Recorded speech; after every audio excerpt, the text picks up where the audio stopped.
to replace what clubs are already doing. The FA has already provided a platform to clubs called the CMS. I think the Premier League and First Division. The CMS does a bit of what we are doing. But the CMS is really for the FA to organize the football in Ghana effectively. Okay? We do a bit more than that.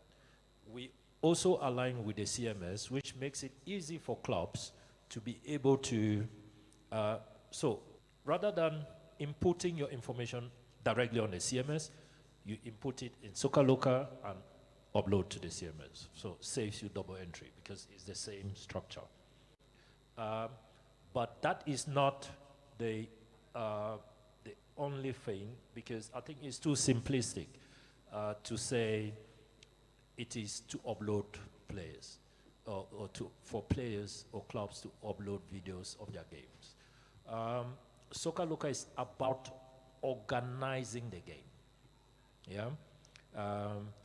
There are already regions in Ghana that are using SOCALOCA effectively to organize themselves.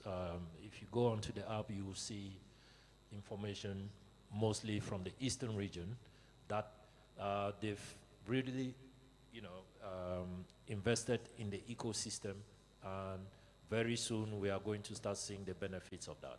So clubs like top clubs in Ghana, like Heart of Oak,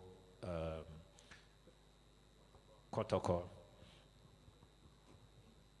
they can use SOCALOCA because we give them a wider window. We give them a bigger audience. We are not saying don't use what you have. We are adding value to what you already have. Yes, correct. Exactly, because the CMS, only the FA and FIFA has access to it. But with SOCALOCA, you are visible on a global, you have a global audience. And not just that, we match you and the buyers.